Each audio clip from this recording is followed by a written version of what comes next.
അസ്സലാമു അലൈക്കും വറഹ്മത്തുള്ളാഹി വബറകാതുഹു. അഊദു ബില്ലാഹി മിനശ് ശൈത്വാനിർ റജീം. ബിസ്മില്ലാഹിർ റഹ്മാനിർ റഹീം. അൽഹംദുലില്ലാഹി റബ്ബിൽ ആലമീൻ. അല്ലാഹുമ്മ സ്വല്ലി അലാ മുഹമ്മദിൻ വഅലാ ആലി മുഹമ്മദ് കമാ സ്വല്ലൈത അലാ ഇബ്രാഹീമ വഅലാ ആലി ഇബ്രാഹീം إنك حميد مجيد. اللهم بارك على محمد وعلى آل محمد كما باركت على إبراهيم وعلى آل إبراهيم إنك حميد مجيد.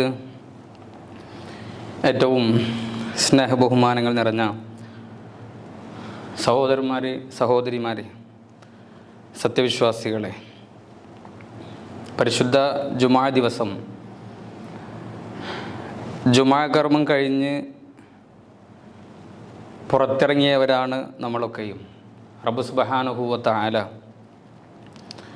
നമ്മുടെ പ്രവർത്തനങ്ങൾ പരിപൂർണമായും സ്വീകരിക്കുമാറാകട്ടെ. കേരളീയ സമൂഹം, മലയാളി സമൂഹം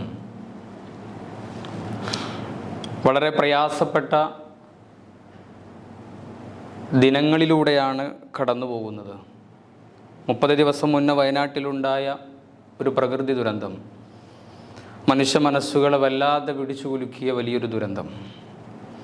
അത് കഴിഞ്ഞ ആഴ്ച ധാർമ്മിക ബോധമുള്ള സകല മനുഷ്യരെയും പിടിച്ചു കുലുക്കുന്ന മറ്റൊരു ദുരന്തം കൂടെ. ദുരന്തമെന്ന് പറയുമ്പോൾ വലിയ ഭീതിയോടുകൂടെ, പ്രയാസത്തോടുകൂടെ മൂല്യമുള്ള ഏതൊരു മനുഷ്യരും നാണിച്ച് തല താഴ്ത്തി നിൽക്കുന്ന രീതിയിലുള്ള പ്രയാസം നിറഞ്ഞ സാഹചര്യം, സ്ത്രീകളെയും സ്ത്രീത്വത്തെയും അപമാനിക്കുന്ന രീതിയിലുള്ള, അവരുടെ അഭിമാനങ്ങളെ പിച്ചു ചീന്തുന്ന രീതിയിലുള്ള വാർത്തകൾ, വെളിപ്പെടുത്തലുകൾ ഓരോ രാവും പുലരുമ്പോൾ പുതുതായി കേട്ടുകൊണ്ടിരിക്കുകയാണ്. വിശ്വാസികൾ എന്നുള്ള നിലയിൽ ഏതൊരു സംഭവവും ലോകത്ത് നടക്കുമ്പോൾ നമുക്കൊക്കെയും അതിൽ വലിയ പാഠങ്ങളുണ്ട്. സ്ത്രീത്വം ചോദ്യം ചെയ്യപ്പെടുന്ന ഈ സാഹചര്യത്തിലും വീണ്ടും ഇസ്ലാമിൻ്റെ അധ്യാപനങ്ങൾ ചർച്ച ചെയ്യപ്പെടുകയാണ്, നമ്മൾ പഠിക്കുകയാണ്. ആരാണ് സ്ത്രീ? സ്ത്രീത്വം എങ്ങനെയാണ് ഹനിക്കപ്പെടുന്നത്? അവളുടെ അഭിമാനം എങ്ങനെയാണ് പിച്ചു ചീന്തപ്പെടുന്നത് എന്നുള്ളതിനെക്കുറിച്ച് ഇസ്ലാമും വളരെ മുന്നേ തന്നെ കൃത്യമായ നിലപാടുകൾ സ്ത്രീയുടെ വിഷയത്തിൽ സ്വീകരിച്ചിട്ടുണ്ട്. ഹേമ കമ്മീഷൻ സിനിമാ ഇൻഡസ്ട്രിയൽ മേഖലയിലുള്ള സ്ത്രീകൾ അനുഭവിക്കുന്ന പീഡനങ്ങളെക്കുറിച്ച്, പ്രയാസങ്ങളെക്കുറിച്ച് അന്വേഷിക്കാൻ വേണ്ടി കേരള സർക്കാർ നിയോഗിച്ചൊരു കമ്മീഷനായിരുന്നു അത്. 4 വർഷം മുന്നേ ആ റിപ്പോർട്ട് സമർപ്പിച്ച് ദിവസങ്ങൾക്ക് മുന്നേ അത് നമ്മളിലേക്ക് എത്തിയപ്പോൾ നമ്മൾ കേട്ട വാർത്തകളായിരുന്നു ഈ പറഞ്ഞതെല്ലാം. പ്രിയമുള്ളവരെ, സ്ത്രീകൾക്ക് ഇസ്ലാം നൽകുന്ന സ്ഥാനങ്ങളെക്കുറിച്ച്, ഇസ്ലാം നൽകുന്ന അവകാശങ്ങളെക്കുറിച്ച് വീണ്ടും നമ്മൾ ഈ ഒരു പ്രത്യേക സാഹചര്യത്തിൽ പഠിക്കുകയാണ്. പ്രത്യേകിച്ച് അവസരം കിട്ടുമ്പോഴെല്ലാം ഇസ്ലാമിനെ വിമർശിക്കുവാനും ഇസ്ലാമിനെതിരെ കൂരമ്പുകൾ തൊടുത്തുവിടുവാനും തക്കം പറത്ത് നിൽക്കുന്ന ആളുകൾക്ക് മുന്നിൽ ഇസ്ലാം അജയ്യമാണെന്ന് ഒരിക്കൽ കൂടെ പ്രഖ്യാപിക്കുവാനുള്ള ഒരവസരം കൂടെയാണ്. സ്ത്രീത്വത്തൊക്കെ പഠിക്കുമ്പോൾ, സ്ത്രീകളുടെ അവകാശങ്ങൾ ചർച്ച ചെയ്യുമ്പോൾ ആരായിരുന്നു സ്ത്രീകൾ, ആരായിരുന്നു സ്ത്രീ എന്ന് നമ്മൾ മനസ്സിലാക്കേണ്ടതുണ്ട്. സാഹിത്യ ഗ്രന്ഥങ്ങളിൽ വ്യത്യസ്തമായ രീതിയിൽ പല വ്യാഖ്യാനങ്ങളും സാഹിത്യപരമായ രീതിയിൽ വ്യാഖ്യാനിക്കപ്പെടുന്നുണ്ട്. പ്രകൃതിയിലെ അനുകരിക്കാനാവാത്ത ശില്പമെന്നാണ് കലാകാരന്മാർ അവരെ സ്ത്രീയെ വിശേഷിപ്പിച്ചിട്ടുള്ളത്. എത്ര എഴുതിയാലും തീരാത്ത കവിതയെന്നാണ് കവികൾ സ്ത്രീകളെ വർണ്ണിച്ചിട്ടുള്ളത്. സ്ത്രീകളുടെ അവകാശങ്ങൾ ഇന്ന് ഈ 2024 സ്ത്രീ അവകാശങ്ങളെക്കുറിച്ച് നമ്മൾ ചർച്ച ചെയ്യപ്പെടുമ്പോൾ ചരിത്രങ്ങളിലേക്ക് നമ്മളൊന്ന് കണ്ണോടിക്കേണ്ടതുണ്ട്. സ്ത്രീ എവിടെയായിരുന്നു? ഇവിടെ നിന്നാണ് അവർക്ക് ഈ അവകാശങ്ങൾ ഇത്രമേൽ ചർച്ച ചെയ്യപ്പെടാൻ പോലും പാകത്തിൽ, അവൾക്ക് വേണ്ടി ശബ്ദിക്കാൻ പോലും പാകത്തിൽ ഇത്ര വലിയ സമൂഹമുണ്ടായത് എന്ന് പഠിക്കേണ്ടതുണ്ട്. പഴയ കാലങ്ങളിലൊക്കെ സ്ത്രീ എങ്ങനെയായിരുന്നു എന്ന് ആലോചിച്ച് നോക്കൂ നിങ്ങൾ. ഒരുപാട് സാഹചര്യങ്ങളിൽ നമ്മളത് പഠിക്കുകയും മനസ്സിലാക്കുകയും ചെയ്തതാണ്. പുരാതന കാലത്ത്, പ്രത്യേകിച്ച് പുരാതന ഇന്ത്യ ചരിത്രത്തിൻ്റെ ഒരു ഭാഗമുണ്ട്, സ്ത്രീകളെക്കുറിച്ച് പറയപ്പെടുന്നൊരു ഭാഗം. വേദകാലഘട്ടത്തിലെ സ്ത്രീകളെക്കുറിച്ച് പറയപ്പെടുന്നൊരു ഭാഗമുണ്ട്.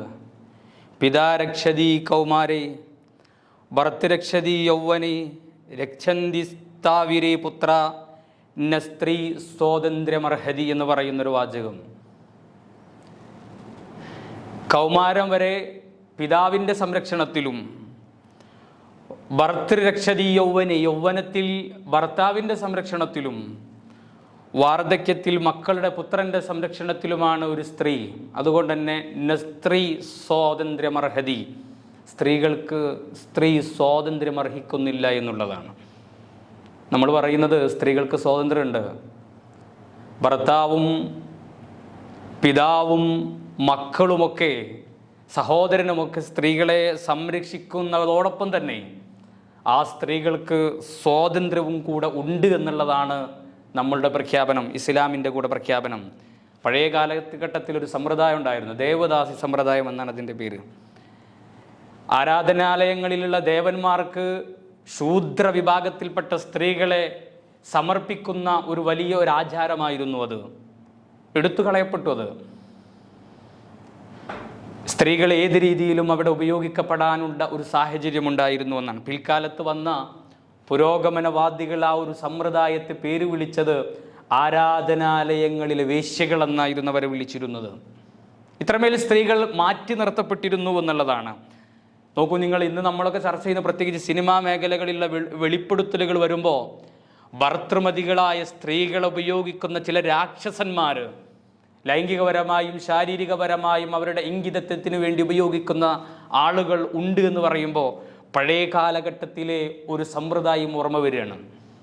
രാക്ഷസ വിവാഹം എന്നുള്ള ഒരു ആചാരമുണ്ടായിരുന്നു പോലും. രാക്ഷസ വിവാഹം എന്താ അതിൻ്റെ ചരിത്രം എന്നറിയോ നിങ്ങൾക്ക്? അന്യൻ്റെ ഭാര്യയെ അപഹരിച്ചു കൊണ്ടുവന്ന് വിവാഹം ചെയ്യൽ പുണ്യമായി കണ്ടിരുന്ന ഒരു വിഭാഗം ജനങ്ങളുണ്ടായിരുന്നുവെന്ന്, അങ്ങനെ വിവാഹം കഴിച്ചിരുന്നു പലരുമെന്ന്. ആലോചിച്ച് നോക്കൂ, സ്ത്രീകൾക്ക് എത്ര മോശപ്പെട്ട, എത്ര വിരോധാഭാസത്തിലുള്ള, എത്ര പ്രയാസം നിറഞ്ഞ സാഹചര്യമായിരുന്നു അതൊക്കെ എന്നുള്ളത്. ഇന്ത്യ കണ്ട പ്രസിദ്ധനായ വലിയ മനുഷ്യനുണ്ടായിരുന്നല്ലോ ഇന്ത്യയിലെ, രാജാറാം മോഹൻ റോയ്. തൻ്റെ സഹോദരൻ്റെ ഭാര്യ സഹോദരൻ്റെ ചിതയിലേക്ക് ചാടി വീണ് മരിക്കേണ്ടി വന്ന അനുഭവം തൻ്റെ കണ്ണിൻ്റെ മുന്നിൽ കണ്ടപ്പോഴാണല്ലോ ഇന്ത്യയിലെ സതി എന്ന് പറയുന്ന സ്ത്രീത്വത്തെ, സ്ത്രീ അപമാനിച്ചു കൊണ്ടിരുന്ന ആ വലിയ ദുരവസ്ഥക്കെതിരെ രാജാറാം മോഹൻ റോയ് പ്രതികരിച്ചത്. പിന്നീട് അത് നിർത്തലാക്കി. ഞാൻ പറഞ്ഞു വന്നത്, ഒരുപാട് ചരിത്രങ്ങളിലേക്ക് നമ്മൾ കണ്ണോടിച്ചാൽ എന്തായിരുന്നു സ്ത്രീയുടെ അവസ്ഥ എന്തായിരുന്നു എന്ന് നമുക്ക് പഠിക്കാൻ കഴിയും. 6-ാം നൂറ്റാണ്ടിലെ സ്ത്രീയുടെ അവസ്ഥ പറയുന്നുണ്ട്, ഡാർക്ക് ഏജ്. 6-ാം നൂറ്റാണ്ടിൻ്റെ ആദ്യ ദശകം സ്ത്രീകൾക്ക് ജീവിക്കാൻ പോലും അവകാശം ഉണ്ടായിരുന്നില്ല. മനുഷ്യനായി പോലും അവരെ പരിഗണിച്ചിരുന്നില്ല എന്നുള്ളതാണ്. ഇന്ന് നമ്മൾ കാലിച്ചന്തകളിൽ വിൽക്കാൻ കൊണ്ടുവരുന്ന, നമ്പറിട്ട് വിൽക്കാൻ കൊണ്ടുവരുന്ന കന്നുകാലികളെ കാണും പോലെ തൻ്റെ ഉപയോഗം കഴിഞ്ഞ് ലൈംഗികപരമായ താല്പര്യത്തിന് ഉപയോഗിച്ച് അവസാനം വലിച്ചെറിയപ്പെടുന്ന സ്ത്രീയെ അന്നത്തെ ചന്തകളിൽ കൊണ്ടുപോയി മറ്റുള്ളവർക്ക് വിൽക്കപ്പെടുന്ന ഒരു സാഹചര്യം ഉണ്ടായിരുന്നുവെന്ന്.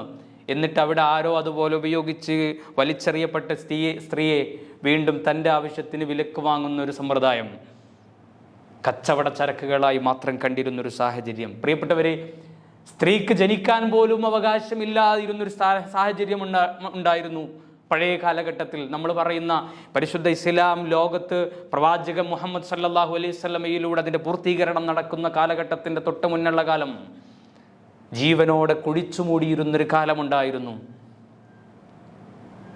ഇതൊക്കെയായിരുന്നു ചരിത്രത്തിലെ സ്ത്രീകളുടെ അവസ്ഥ എന്ന് പറയുന്നത്. എന്നാൽ പരിശുദ്ധ ഇസ്ലാം 6-ാം നൂറ്റാണ്ടിൻ്റെ അവസാന ദശകത്തിലേക്ക് ഇസ്ലാമിൻ്റെ ആവിർഭാവം പ്രവാചകൻ മുഹമ്മദിലൂടെ ലോകത്തേക്ക് വന്നപ്പോൾ, പരിശുദ്ധ ഖുർആനിൻ്റെ അവതീർണം നടന്നപ്പോൾ ആ സ്ത്രീകൾക്ക് കൃത്യമായ മോചനവും അവകാശവും ഇസ്ലാം വകവെച്ചു കൊടുത്തു എന്നുള്ളതാണ്. ആധുനിക കാലഘട്ടത്തിലെ എത്തിസ്റ്റുകളായ ആളുകൾ, ഇസ്ലാം വിമർശകരായ ആളുകളൊക്കെ ചോദിക്കാറുള്ള ചില ചോദ്യങ്ങളുണ്ട്. ഇസ്ലാം സ്ത്രീകൾക്ക് എന്ത് അവകാശമാണ് വകവെച്ചു കൊടുത്തത് എന്നാണ്. സ്ത്രീകൾ വകവെച്ചു കൊടുത്ത പോലെ, സ്ത്രീകൾക്ക് അവരുടെ അവകാശങ്ങൾ ഇസ്ലാം വകവെച്ചു കൊടുത്ത പോലെ മറ്റൊരു ആദർശം, മറ്റൊരു ദർശനം വകവെച്ചു കൊടുത്തിട്ടുണ്ടോ എന്നുള്ള ചോദ്യമാണ് തിരിച്ചു ചോദിക്കാറുള്ളത്. സ്ത്രീകൾക്ക് ഇസ്ലാം കൊടുത്ത വലിയ അവകാശം എന്തെന്നറിയോ? ജീവിക്കാൻ അവകാശമില്ലാതിരുന്ന ആ കാലഘട്ടത്തിൽ, കുഴിച്ചു മൂടപ്പെട്ടിരുന്ന ആ കാലഘട്ടത്തിൽ അവൾക്ക് ജീവിക്കാനുള്ള അവകാശം ഇസ്ലാം നൽകി എന്നുള്ളത്, മനുഷ്യനായി അവളെ പരിഗണിക്കാൻ അന്നത്തെ ജനങ്ങളെ പഠിപ്പിച്ചു എന്നുള്ളതാണ് ഇസ്ലാം നൽകിയ വലിയ പ്രഖ്യാപനം എന്ന് പറയുന്നത്. നോക്കൂ, ഇസ്ലാം മാനവകുലത്തോട് പറയുന്നൊരു കാര്യമുണ്ട്. യാ അയ്യുഹന്നാസ്, ഏ ജനങ്ങളെ, തഖൂ റബ്ബക്കുമുല്ലദീ ഖലഖക്കും മിൻ നഫ്സിൻ വാഹിദ, നിങ്ങളെ അള്ളാഹുവിനെ സൂക്ഷിക്കണം. കാരണം നിങ്ങളെല്ലാവരും ഒരു ശരീരത്തിൽ നിന്ന് ഉത്ഭവിച്ചവരാണ്. വഖലഖ മിൻഹാ സൗജഹാ വബസ്സ മിൻഹുമാ റിജാലൻ കസീറൻ വനിസാഅ, ആ ഒരു ശരീരത്തിൽ നിന്നാണ് നിങ്ങൾ ആണും പെണ്ണുമാകുന്ന നാനാ വിഭാഗങ്ങൾ ഉണ്ടായിട്ടുള്ളത്. അതുകൊണ്ട് ആരെങ്കിലും ആൺകോഴിമയുടെ കാര്യം പറഞ്ഞ് ആണെന്നുള്ള വലിയ അത്ഭുതമാണ് എന്ന് ലോകത്തിന് മുന്നിൽ കാണിച്ചു കൊടുക്കുന്നുവെങ്കിൽ അല്ല, ആണിനെപ്പോലെ അത്ഭുതമാണ് പെണ്ണെന്നുള്ളത് ഇസ്ലാം പഠിപ്പിക്കുകയാണ്. ആണിനെപ്പോലെ പവിത്രമാണ് സ്ത്രീയും എന്നുള്ളത് പഠിപ്പിച്ചു കൊടുക്കുകയാണ്. ആണിനെപ്പോലെ സ്വതന്ത്രനാണ് സ്ത്രീയുമെന്ന് ലോകത്തോട്, മനുഷ്യരോട് ഇസ്ലാം പഠിപ്പിച്ചു കൊടുക്കുകയാണ് പരിശുദ്ധ ഖുർആനിൻ്റെ ഈ അധ്യാപനത്തിലൂടെ. ഒരേ അച്ചിൽ നിന്നുണ്ടായതാണ്. അതുകൊണ്ട് ആണിനെന്തൊക്കെയാണോ പ്രത്യേകത ഉള്ളത് അതൊക്കെ സ്ത്രീക്കുണ്ട്, ആണിനെന്തൊക്കെയാണോ പോരായ്മയുള്ളത് അതൊക്കെ മനുഷ്യൻ എന്നുള്ള രീതിയിൽ അതൊക്കെ സ്ത്രീക്കുമുണ്ട് എന്നുള്ളത് പഠിപ്പിച്ചു കൊടുക്കുകയാണ്. പ്രിയപ്പെട്ടവരെ, ആ രീതിയിൽ അവരെ പരിഗണിച്ചു എന്നുള്ളതാണ്. മാത്രമല്ല, സ്ത്രീകളെപ്പോഴും സംരക്ഷണമാണല്ലോ ഏത് കാലഘട്ടത്തിലെ സ്ത്രീകളും നേരിടുന്ന വലിയ വെല്ലുവിളി എന്ന് പറയുന്നത്. ഹേമ കമ്മീഷൻ റിപ്പോർട്ട് പുറത്തുവിടുമ്പോഴും സ്ത്രീ സംരക്ഷണം, സ്ത്രീത്വത്തെ സംരക്ഷിക്കുന്നതാണല്ലോ വലിയ ചോദ്യം. ആളുകളുടെ മുന്നിലേക്ക് പോകുമ്പോൾ അവരുടെ അഭിമാനങ്ങളെ അവരുടെ സമ്മതമില്ലാതെ ചോദ്യം ചെയ്യപ്പെടുന്നു, അഭിമാനത്തെ പിച്ചു ചീന്തപ്പെടുന്നു. ഈ സംരക്ഷണം ഇസ്ലാം അവൾക്ക് ലോകത്തോട് എങ്ങനെയാണ് പഠിപ്പിച്ചു കൊടുത്തത് നോക്കൂ നിങ്ങൾ. ഈ ഓഗസ്റ്റിലുള്ള സാറാ ജോസഫ് എന്ന് പറയുന്ന മലയാളത്തിലെ പ്രസിദ്ധയായ എഴുത്തുകാരിയുണ്ട്. സ്ത്രീ സംരക്ഷണത്തെക്കുറിച്ചുള്ള അവരുടെ ഒരു എഴുത്തുണ്ട്. നീതിക്ക് വേണ്ടി കോടതി വരാന്തകളിൽ വീണ്ടും വീണ്ടും കയറിയിറങ്ങേണ്ടി വരുന്ന സ്ത്രീയുടെ അവസ്ഥ ഈ 2024 ആവർത്തിക്കപ്പെടുന്നു എന്നുള്ളത് ഓഗസ്റ്റ് മാസത്തിലെ സാറാ ജോസഫിൻ്റെ എഴുത്ത് വീണ്ടും നമ്മളെ പഠിപ്പിക്കുകയാണ്. മാത്രവുമല്ല, നമ്മൾ ഹേമ കമ്മിറ്റിയിലുള്ള ആവർത്തിച്ചു വരുന്ന ഖണ്ഡികകൾ സർക്കാരിനോട് വിളിച്ചു പറയുന്നതും സ്ത്രീകളുടെ അവകാശങ്ങൾ ഹനിക്കപ്പെടുന്നുണ്ട്, അത് സംരക്ഷിക്കപ്പെടുന്നില്ല, സ്ത്രീകൾ സംരക്ഷിക്കപ്പെടുന്നില്ല എന്നുള്ളതാണ്. സിനിമ ഇൻഡസ്ട്രിയിൽ മാത്രമല്ല, സ്ത്രീകൾ അഭിരമിക്കുന്ന എല്ലാ മേഖലകളിലും ഈ അവകാശ ദംശനങ്ങൾ ഈ കാലഘട്ടത്തിലും ഇപ്പോഴും നടന്നുകൊണ്ടിരിക്കുന്നു എന്നുള്ളതിൻ്റെ തെളിവാണിതൊക്കെ. മാസങ്ങൾക്ക് മുന്നാണല്ലോ വെസ്റ്റ് ബംഗാളിലെ RG കാർ മെഡിക്കൽ കോളേജിലെ PG വിദ്യാർത്ഥിനി അതിക്രൂരമായി ബലാത്സംഗം ചെയ്യപ്പെട്ട് കൊല ചെയ്യപ്പെട്ടത്. തൊഴിലിടങ്ങളിൽ അവൾ അനുഭവിച്ച വലിയ പീഡനങ്ങളെക്കുറിച്ചുള്ള കഥകൾ നമ്മൾ കേട്ടത്. ഡോക്ടർ ബേബി പ്രീത എന്ന് പറയുന്ന മെഡിക്കൽ വിഭാഗത്തിലെ ഉന്നതയായ ഒരു സ്ത്രീ തൊഴിലിടങ്ങളിൽ, പ്രത്യേകിച്ച് മെഡിക്കൽ മേഖലകളിൽ സ്ത്രീകൾ അനുഭവിക്കുന്ന വലിയ സ്ത്രീത്വത്തെ നിഷേധിക്കുന്ന രീതിയിലുള്ള പ്രവർത്തനങ്ങളെക്കുറിച്ചുള്ള ഒരു പരമ്പര എഴുതുന്നുണ്ട്. അവരുടെ ലേഖനത്തിൽ കാണാൻ കഴിയും, 34 മണിക്കൂർ തുടർച്ചയായി ജോലി ചെയ്യപ്പെടേണ്ട ദുരവസ്ഥയെക്കുറിച്ച് വിവരിക്കുന്നുണ്ട്. പാതിരാത്രിയിലും നൈറ്റ് ഡ്യൂട്ടിയിലുണ്ടാകുന്ന വനിതാ ഡോക്ടർമാർ, അവർ ഹോസ്പിറ്റലിൻ്റെ ആരുമില്ലാത്ത മൂലകളിലൂടെ പോകേണ്ടി വരുന്ന പ്രയാസം നിറഞ്ഞ അവസ്ഥകൾ, മിഡ്നൈറ്റിൻ്റെ സമയത്തും കയറി വരുന്ന രോഗികളെ യാതൊരുവിധ സെക്യൂരിറ്റിയും കൂടാതെ ചികിത്സിക്കേണ്ടി വരുന്ന അവസ്ഥ. പലപ്പോഴും അവരാരാണെന്നറിയില്ല, ക്രിമിനലുകളാണോ മാന്യന്മാരാണോ എന്ന് തിരിച്ചറിയാതെ അവരെ ചികിത്സിക്കേണ്ടി വരുന്ന അവസ്ഥകളെക്കുറിച്ച് വർഷം മുന്നേ ആണല്ലോ കേരളത്തിൽ നമ്മൾ അങ്ങനെ രാത്രിയിൽ അങ്ങനെ ചികിത്സിക്കേണ്ടി വന്ന ഒരു ഡോക്ടർക്ക് നേരെ കത്രികയുമായി ആഞ്ഞുകുത്തി കൊല്ലപ്പെടേണ്ടി വന്ന ഒരു വനിതാ ഡോക്ടറുടെ അവസ്ഥ നമ്മൾ കണ്ടത്. പ്രിയമുള്ളവർ, ഇങ്ങനെ ഇത്രമേൽ പ്രയാസം നിറഞ്ഞ സാഹചര്യങ്ങളിലൂടെയാണ് സ്ത്രീത്വം ഈ ആധുനിക കാലഘട്ടത്തിലും കടന്നുപോയിക്കൊണ്ടിരിക്കുന്നത് എന്നുള്ളതാണ്. ഇസ്ലാം അവൾക്ക് നൽകിയ സംരക്ഷണങ്ങൾ നോക്കൂ നിങ്ങൾ. ഇസ്ലാം അവളെ ജീവിക്കാൻ അനുവദിച്ചതിൻ്റെ ഓരോ മേഖലകൾക്കും അവൾക്കുള്ള അവകാശങ്ങൾ വകവെച്ചു കൊടുക്കുകയാണ്. റസൂലുള്ളാഹി സ്വല്ലല്ലാഹു അലൈഹി വസല്ലമയുടെ മുന്നിലേക്ക് റസൂലുള്ളാഹി സ്വല്ലല്ലാഹു അലൈഹി വസല്ലമയുടെ ഭാര്യ ആയിഷ റളിയല്ലാഹു അൻഹയുടെ വീട്ടിലേക്ക് ഒരിക്കലൊരു സ്ത്രീ 2 പെൺകുട്ടികളെയുമായി വരികയാണ്. ഭക്ഷണം ചോദിച്ചിട്ടാണ് വരുന്നത്. ആയിഷ റളിയല്ലാഹു അൻഹയുടെ വീട്ടിൽ ഒന്നും ഉണ്ടായിരുന്നില്ല. ഉണ്ടായിരുന്നത് ഒരു കാരക്ക മാത്രം. ആ കാരക്ക കൊടുത്തു. ആ അമ്മ അല്ലെങ്കിൽ ആ ഉമ്മ എന്ത് ചെയ്തെന്നറിയോ? ആ കാരക്ക 2ആയി വീതിച്ചിട്ട് 2 പെൺകുട്ടികൾക്കും വീതിച്ചു കൊടുത്തു. റസൂലുള്ളാഹി സ്വല്ലല്ലാഹു അലൈഹി വസല്ലം വന്നപ്പോൾ മഹദി ആയിഷ റളിയല്ലാഹു അൻഹ ഈ വിവരം പ്രവാചകനോട് പറയാണ്. പ്രവാചകൻ അവിടുന്ന് പ്രഖ്യാപിച്ചു, ആ മക്കൾക്ക് ആരാണോ വേണ്ടത് ചെയ്തു കൊടുക്കുന്നത്, സംരക്ഷണം നൽകുന്നത്, അവർക്ക് സ്വർഗമുണ്ട് എന്ന്. കണ്ടോ? സ്ത്രീകളെ കുഴിച്ചുമൂടിയിരുന്ന സാഹചര്യത്തിൽ, സ്ത്രീകൾക്ക് ജനിക്കാനും ജീവിക്കാനും പോലും അവകാശമില്ലാതിരുന്ന ഒരു തലമുറയിൽ റസൂലുള്ളാഹി സ്വല്ലല്ലാഹു അലൈഹി വസല്ലം പരിശുദ്ധ ഖുർആനിന്റെ അധ്യാപനങ്ങളെ വിളിച്ചു പറഞ്ഞുകൊണ്ട് ആ സമൂഹത്തോട് പ്രഖ്യാപിക്കുകയാണ്, സ്ത്രീകൾ ആരെങ്കിലും സംരക്ഷിച്ചാൽ നിങ്ങൾ സ്വപ്നം കാണുന്ന സ്വർഗമുണ്ട് എന്ന് പ്രഖ്യാപിക്കുന്നു. വ്യത്യസ്തമായ പ്രവാചകന്റെ വചനങ്ങൾ കാണാൻ കഴിയും. പ്രവാചകൻ ഇഷ്ടപ്പെട്ട സഹാബിയായിരുന്നു മഹാനായ അനസ് റളിയല്ലാഹു അൻഹു. അനസ് റളിയല്ലാഹു അൻഹു ഉദ്ധരിക്കുന്ന ഒരു സംഭവമുണ്ട്. പ്രവാചകൻ സല്ലല്ലാഹു അലൈഹി വസല്ലം പറഞ്ഞു എന്ന് പറഞ്ഞുകൊണ്ട് പറയാണ്, പ്രവാചകന്റെ വാക്കുകൾ ഉദ്ധരിക്കുകയാണ്. മൻ ആല ജാരിയതൈനി, ആരെങ്കിലും പെൺകുട്ടികളെ 2 പെൺകുട്ടികളെ ആരെങ്കിലും പരിചരിച്ചാൽ, ഹത്താ തബ്ലുഗ, അവള് പ്രായപൂർത്തി എത്തുന്നത് വരെ.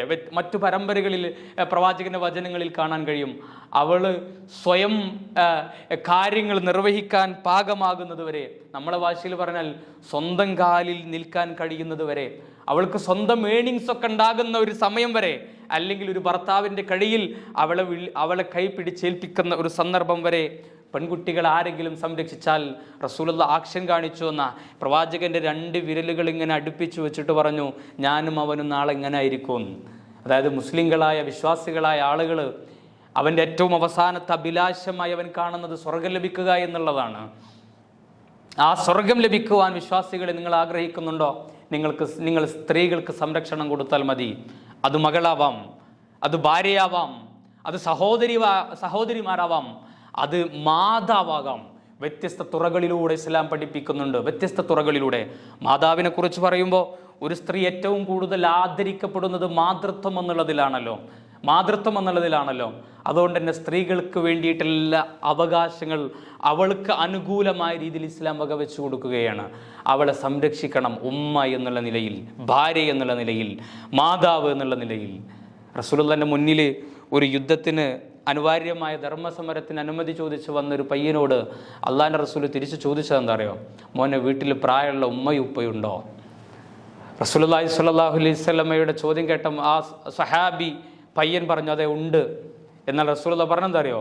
പോർക്കളത്തിലേക്ക് ആയുധങ്ങളുമായി നീ ശത്രുക്കളെ നേരിടാൻ പോകുന്നതിനേക്കാളും നിനക്ക് പ്രതിഫലമുള്ളത് ആ ഉമ്മയെ പരിചരിക്കലാണ്, ആ മാതാവിനെ അല്ലെങ്കിൽ മാതാപിതാക്കളെ പരിചരിക്കലാണെന്ന്. ഇത്രമേൽ സ്ത്രീകളെ സംരക്ഷിക്കുന്നതിൽ പ്രാധാന്യം കൊടുത്തു ഇസ്ലാം. ഓരോ വേളകളിലും, മകളാകുമ്പോൾ, ഭാര്യയാകുമ്പോൾ, സഹോദരിയാകുമ്പോൾ, ഉമ്മയാകുമ്പോൾ, അങ്ങനെ വ്യത്യസ്ത രീതികളിൽ അവൾക്ക് വേണ്ട പ്രാധാന്യം കൊടുത്തു എന്നുള്ളതാണ്. ഇന്ന് സിനിമാ മേഖലകളിലെ സഹോദരിമാരൊക്കെ ചോദിക്കുന്ന വലിയൊരു ചോദ്യം എന്താ വെച്ചാൽ, അവർക്ക് തുല്യവേതനം, നീതി വേണമെന്നുള്ളതാണ്. സ്ത്രീ പുരുഷനിടയിൽ നീതി നടപ്പാക്കണമെന്ന് റസൂലുള്ളാഹി നേരത്തെ പറഞ്ഞതാണ്. പ്രവാചകന്റെ അടുക്കൽ തൻ്റെ ഒരു കുഞ്ഞിന് ഒരു സമ്മാനം കൊടുത്തൊരു സഹാബി ഈ വിവരം റസൂലുള്ളാഹിന്റെ മുന്നിൽ വന്ന് പറയുന്ന ഒരു സന്ദർഭമുണ്ട്. ഇമാം ബുഖാരി റിപ്പോർട്ട് ചെയ്യുന്ന ഒരു ഹദീസാണ്. റസൂലുള്ളാഹി സ്വല്ലല്ലാഹു അലൈഹി വസല്ലമയോട് ഈ വിവരം പറഞ്ഞപ്പോൾ റസൂലുള്ളാഹി തിരിച്ചു ചോദിച്ചു, നിന്റെ എല്ലാ മക്കൾക്കും അതുപോലെ നീ അത് കൊടുത്തോന്ന്. അയാൾക്ക് വീണ്ടും വേറെയും മക്കളുണ്ട്. റസൂലുള്ളാഹി സ്വല്ലല്ലാഹു അലൈഹി വസല്ലമയോട് അയാൾ പറഞ്ഞു, ഇല്ല, എല്ലാവർക്കും കൊടുത്തില്ല, ഒരാൾക്ക് മാത്രമേ കൊടുത്തിട്ടുള്ളൂ എന്ന്. റസൂലുള്ളാഹി പറഞ്ഞ വാചകം എന്താ അറിയോ? ഫത്തഖുല്ലാഹ്, മോനെ നീ അള്ളാഹിനെ സൂക്ഷിക്കണം കേട്ടോ. വഅദിലു ബൈന ഔലാദിക്കും, നിന്റെ മക്കൾക്കിടയിൽ നീ നീതി പാലിക്കണം. അതിൽ സ്ത്രീയോ പുരുഷനോ എന്നുള്ളതില്ലേ, പെൺകുട്ടിയോ ആൺകുട്ടിയോ എന്നുള്ള വ്യത്യാസമില്ലാതെ നീ മക്കൾക്കിടയിൽ നീതി നടപ്പാക്കണേ എന്ന് മഹാനായ പ്രവാചകൻ സല്ലല്ലാഹു അലൈഹി വസല്ലമ ആ സ്വഹാബിയിലൂടെ ലോകത്തോട് വിളിച്ചു പറയുകയാണ്. നോക്കൂ, നിങ്ങൾ മാത്രമല്ല, ഉമ്മയുടെ മുന്നിൽ നിന്ന് ഒരു ഛേ എന്നുള്ള വാക്കുപോലും പഠിപ്പിക്കരുതേ എന്ന് പറഞ്ഞ് പ്രായമായ സ്ത്രീകളെ പോലും എങ്ങനെ പരിഗണിക്കണമെന്ന്, അവരെ എങ്ങനെ സംരക്ഷിക്കണമെന്നുള്ള ഭാഗം ഇസ്ലാം പഠിപ്പിക്കുകയാണ്. ഫെമിനിസ്റ്റുകൾ എത്ര നമ്മൾ കാര്യങ്ങൾ പറയുമ്പോഴും സ്ത്രീത്വവാദികളായ ചില ആളുകൾ അവർ ചിലപ്പോൾ ചോദിക്കാറുണ്ട്, സ്ത്രീ പുരുഷ സമത്വത്തെക്കുറിച്ച് പറയാറുണ്ട്. സ്ത്രീ പുരുഷ സമത്വമല്ല, സ്ത്രീനും പുരുഷനും അനുകൂലമായ രീതിയിലുള്ള ഇക്വിറ്റി ഇസ്ലാം നടപ്പിലാക്കി എന്നുള്ളതാണ്. ഓരോരുത്തർക്കും അനുകൂലമായ രീതിയിലുള്ള ഈക്വാലിറ്റികൾ. എന്താണത്? അവകാശങ്ങൾ വകവെച്ചു കൊടുത്തു. പുരുഷന് പുരുഷൻ്റെതായിട്ടുള്ള അവകാശമുണ്ട്, സ്ത്രീക്ക് സ്ത്രീയുടേതായിട്ടുള്ള അവകാശവുമുണ്ട്. സ്ത്രീയുടെ അവകാശം എന്ന് പറയുന്നത് നേരത്തെ പറഞ്ഞ പോലെ പ്രധാനമായും അവൾ ഇടപെടുന്ന എല്ലാ മേഖലകളിലും സംരക്ഷിക്കപ്പെടുക എന്നുള്ളതാണ്. പ്രിയപ്പെട്ടവരെ, ഭർത്താവിനോട് ഭാര്യയുടെ വിഷയത്തിൽ പറയുന്നൊരു കാര്യമുണ്ട്. ഇന്ന് വീടകങ്ങളിലും ഒരുപാട് സ്ത്രീത്വത്തിന് അപമാനകരമായ രീതിയിലുള്ള പ്രവർത്തനങ്ങൾ നടക്കുന്നുണ്ടല്ലോ. ഭർത്താവിനോട് പറഞ്ഞത് എന്താ അറിയോ? മോനെ, നിന്റെ ഭാര്യ എന്ന് പറയുന്നത്, നിന്റെ ഇണ എന്ന് പറയുന്നത് അത് നിന്നെ പോലെയുള്ളൊരു മനുഷ്യനാണെന്നാ. മിൻ അൻഫുസിക്കും അസ്വാജ, നിങ്ങളിൽ നിന്നു തന്നെയുള്ള ഇണകളാണ് നിങ്ങൾക്കുണ്ടാക്കി തന്നത്. എന്തിനാ അങ്ങനെ പറഞ്ഞതെന്നറിയോ? വേറെ ഏതോ ഒരു ജീവിയല്ല, നിന്നെപ്പോലെ വിചാരങ്ങളുള്ള, നിന്നെപ്പോലെ ചിന്തിക്കാൻ കഴിയുന്ന, നിന്നെപ്പോലെയുള്ള എല്ലാ അവകാശങ്ങളും നൽകപ്പെടേണ്ട, അത് ഹനിക്കപ്പെടാത്ത ഒരു മനുഷ്യവർഗം തന്നെയാണ് നിന്റെ ഇണ എന്നുള്ളത്. അതുകൊണ്ട് നീ എന്ത് കഴിക്കുന്നുവോ അത് അവളെയും കഴിപ്പിക്കണമെന്ന് റസൂൽ സല്ലല്ലാഹു അലൈഹി വസല്ലം. നീ എന്താണോ ധരിക്കുന്നത് അത് അവളെയും ധരിപ്പിക്കണമെന്ന് റസൂൽ സല്ലല്ലാഹു അലൈഹി വസല്ലം. ഭാര്യ എന്നൊരു സ്ത്രീയുടെ അവകാശങ്ങൾ ഇത്രമേൽ ലോകത്തോട് കൃത്യമായി വിളിച്ചു പറഞ്ഞ മറ്റേതൊരു ദർശനമാണുള്ളതെന്നുള്ളത് വീണ്ടും വീണ്ടും നമുക്ക് ചോദിക്കാനുള്ള അവസരങ്ങളാണ്. ഭാര്യയ്ക്ക് നീ കഴിക്കുന്നത് കഴിപ്പിക്കണം, അതായത് നീ സുഭിക്ഷമായത് കഴിക്കുക, ഭാര്യയ്ക്ക് അതില്ലാതിരിക്കുക. നീ സുന്ദരമായ ബ്രാൻഡഡ് ഡ്രസ്സുകൾ ഇടുക, ഭാര്യയ്ക്ക് അത് കൊടുക്കാതിരിക്കുക പാടില്ല എന്ന്. അത് സ്ത്രീത്വത്തെ അപമാനിക്കലിന് തുല്യമാണെന്ന് ഇസ്ലാം നമ്മളെ പഠിപ്പിക്കുകയാണ്. നോക്കൂ നിങ്ങൾ, 2017 ആക്രമിക്കപ്പെട്ട നടിയുടെ അതിജീവിതയുടെ വക്കീലുണ്ട്, അഡ്വക്കേറ്റ് TB മിനി എന്ന് പറയുന്ന ഒരു അഡ്വക്കേറ്റ്. അവരുമായി എഴുത്തുകാരൻ നബീൽ കോലോത്തും തൊട്ടി നടത്തുന്ന ഒരു അഭിമുഖമുണ്ട്. അതിൽ അഭിഭാഷകയായ ആ യുവതി, ആ സ്ത്രീ പറയുന്നൊരു കാര്യമുണ്ട്. സ്ത്രീത്വത്തെ സംരക്ഷിക്കാൻ ഒരുപാട് നിയമങ്ങൾ നമ്മുടെ നാട്ടിലുണ്ട്. പക്ഷെ നിയമത്തിൻ്റെ പഴുതുകളിലൂടെ പലപ്പോഴും പല ക്രിമിനലുകളും രക്ഷപ്പെടുന്ന സാഹചര്യങ്ങളുണ്ട്. 7 വർഷമായി ആ അതിജീവിതയായ ആ സിനിമാ നടിക്ക് അവരാരോപിക്കപ്പെടുന്ന അതല്ലെങ്കിൽ കുറ്റവാളി എന്ന് കൃത്യമായി ബോധ്യമുള്ള ആളെ നിയമത്തിൻ്റെ മുന്നിൽ പരിപൂർണമായി കൊണ്ടുവരാൻ കഴിയുന്നില്ല എന്നുള്ള വലിയ ഖേദം ആ ലേഖനത്തിൽ അഡ്വക്കേറ്റ് സൂചിപ്പിക്കുന്നുണ്ട് എന്നുള്ളത് കൂടെ ഓർമ്മിപ്പിക്കുകയാണ്. അവിടെയാണ് ഇസ്ലാം നൽകുന്ന സംരക്ഷണം, ഇസ്ലാം സ്ത്രീത്വത്തെ അപമാനിച്ചവർക്കെതിരെ നൽകുന്ന വലിയ ശിക്ഷയുടെ ഭാഗം നമ്മൾ മനസ്സിലാക്കേണ്ടത്. ഒരു നല്ലൊരു സ്ത്രീ, ആ സ്ത്രീക്കെതിരെ വല്ലവരും വല്ല ആരോപണം നടത്തിയാൽ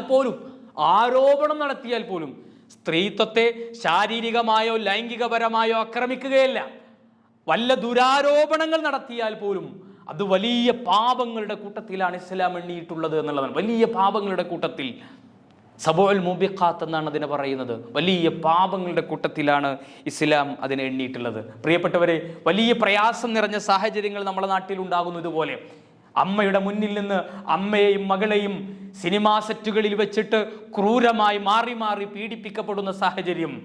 കഥാകൃത്ത് എഴുതിയ കഥകൾ ഒരു പെൺകുട്ടി അതെങ്ങനെയെങ്കിലും പുറകോ ലോകം പറയുന്ന സുന്ദരമായ സിനിമയായിട്ട് ഇറങ്ങട്ടെ എന്ന് ആഗ്രഹിക്കുന്ന കലാകാരിയായ ഒരു യുവതി സിനിമാ ലോകത്തുള്ള ഒരാൾ വിളിച്ചു പറയുമ്പോൾ അതേ കഥ കേൾക്കാൻ നീ എൻ്റെ റൂമിലേക്ക് വരണം.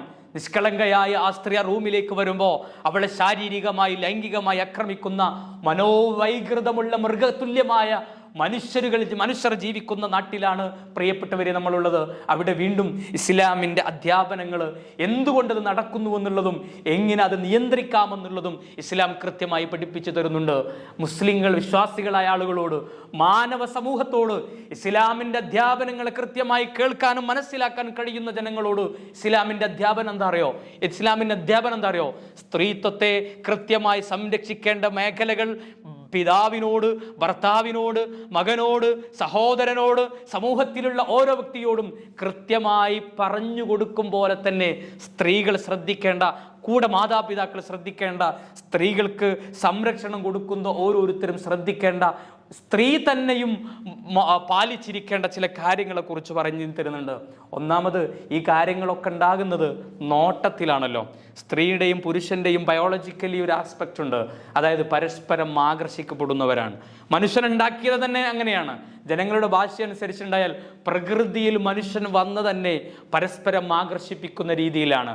സെക്ഷലി ആണ് പെണ്ണിനെയും പെണ്ണ് ആണിനെയും ആകർഷിക്കുന്ന രീതിയിലാണ്. രണ്ടിൻ്റെയും ആകർഷണ രീതിയിലുള്ള അതിൻ്റെ റേഷ്യോ വ്യത്യാസപ്പെടുന്നു എന്നുള്ളത്. ഒരു പൂവിലേക്ക് ഒരു തേനീച്ച ആകർഷിക്കപ്പെടും പോലെ സ്ത്രീയിലേക്ക് പുരുഷനും പുരുഷനിലേക്ക് സ്ത്രീയും ആകർഷിക്കപ്പെടുന്നുണ്ട്. അതുകൊണ്ട് തന്നെ ആ ആകർഷണീയത അനുവദനീയമായ രീതിയിൽ ഉപയോഗിക്കണമെന്നും ഇസ്ലാം പഠിപ്പിക്കുകയാണ്. ആ ഉപയോഗത്തിൻ്റെ രീതിയാണ് വിവാഹം എന്ന് പറയുന്നത്.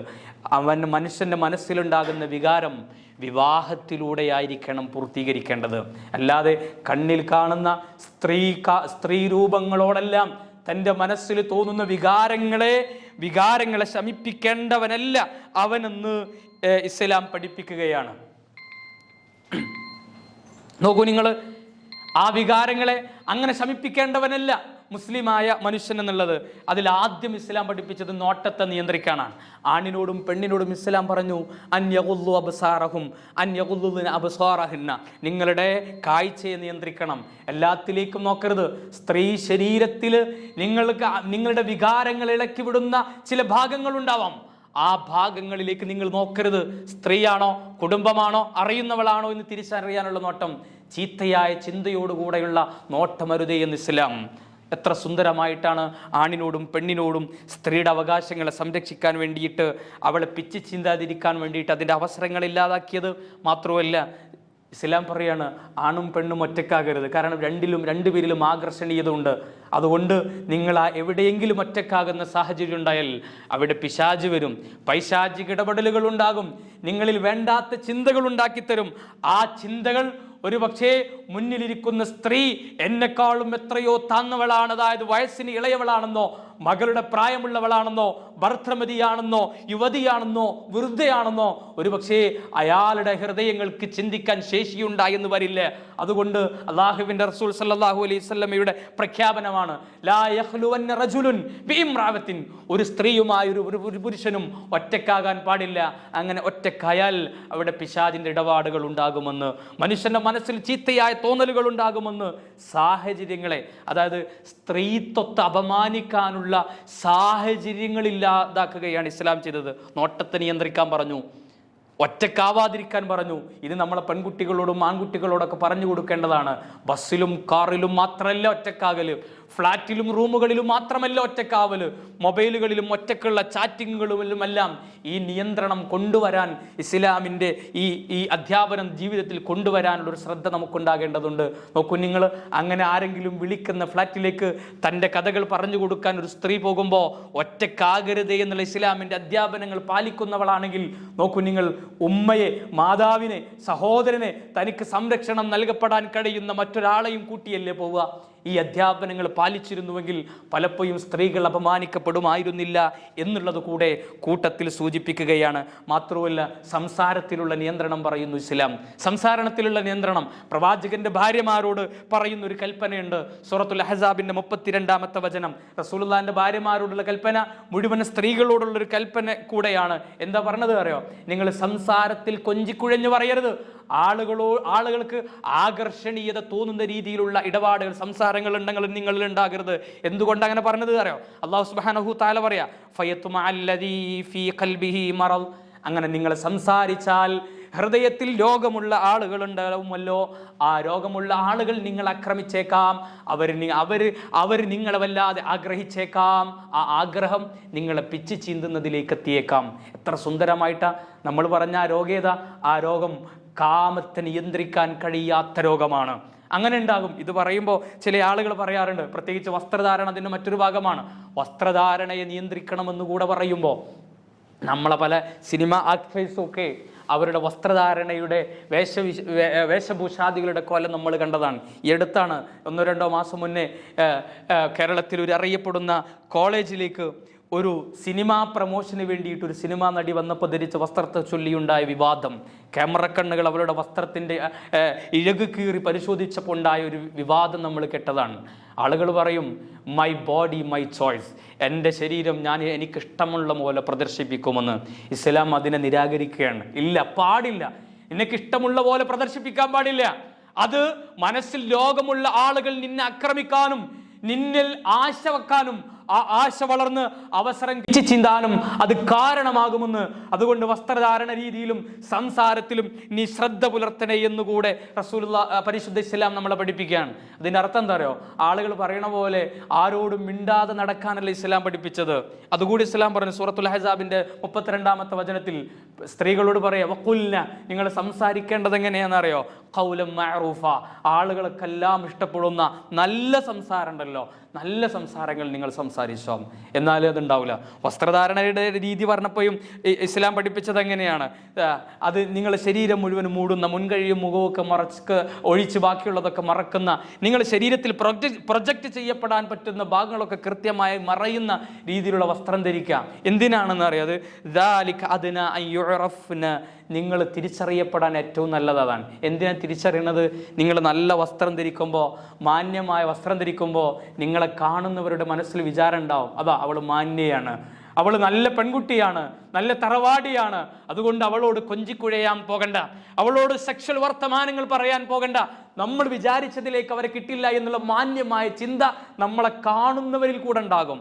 നമ്മൾ മാന്യമായി വസ്ത്രം ധരിക്കുകയും ഇടപാട് നടത്തുകയും ചെയ്താൽ നമ്മളെ നോക്കിക്കാണുന്നവർ നമ്മളോടുകൂടെ മാന്യമായി ഇടപെടുമെന്നുള്ളതാണ്. അതിൻ്റെ അർത്ഥം അത്തരം ആളുകൾ പിച്ചി ചീന്തപ്പെടുന്നില്ല, അവരുടെ സ്ത്രീത്വത്തെ അപമാനിക്കപ്പെടുന്നില്ല എന്നുള്ളതല്ല.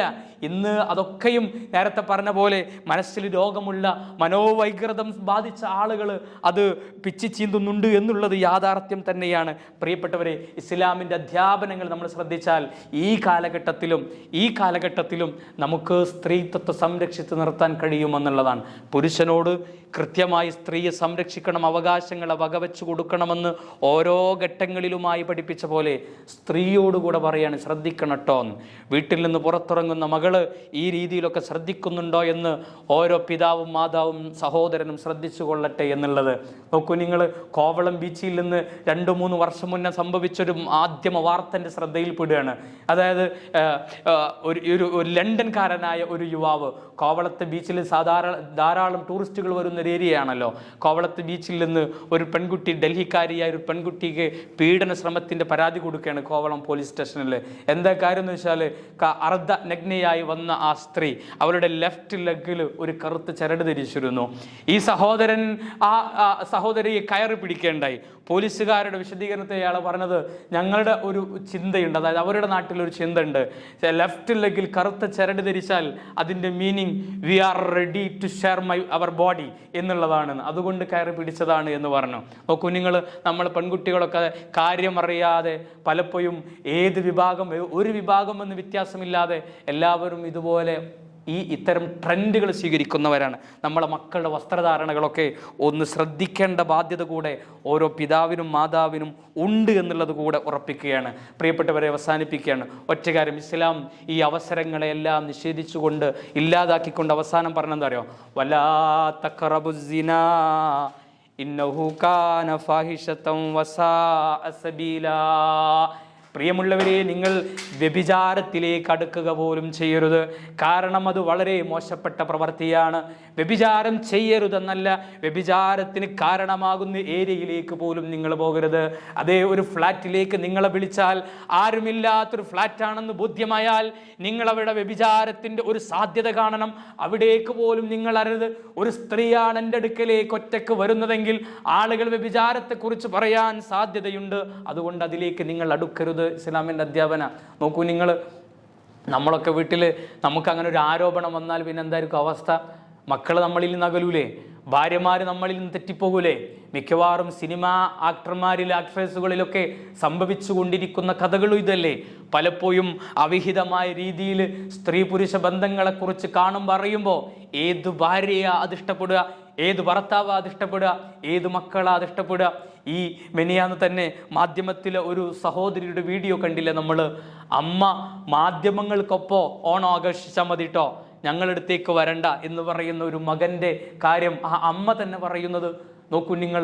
ഇത് അതുകൊണ്ട് ഇസ്ലാം പറയുന്നത് വസാ സബീല, അത് വളരെ മോശമായ പ്രവർത്തനം കേട്ടോ. അതിലെങ്ങാനും പെട്ടുപോയാൽ നിങ്ങളുടെ അഭിമാനം പിന്നെ രക്ഷപ്പെടൂലട്ടോ. എന്നും ആളുകളുടെ ഇടയിൽ പേരുണ്ടാവും, സ്ത്രീ പിടിയൻ എന്നുള്ള പേര്, പെൺപിടിയൻ എന്നുള്ള പേര്. ആ പേര് മായൂല എന്നുള്ളത് പരിശുദ്ധ ഇസ്ലാം ഓർമ്മിപ്പിക്കുകയാണ്.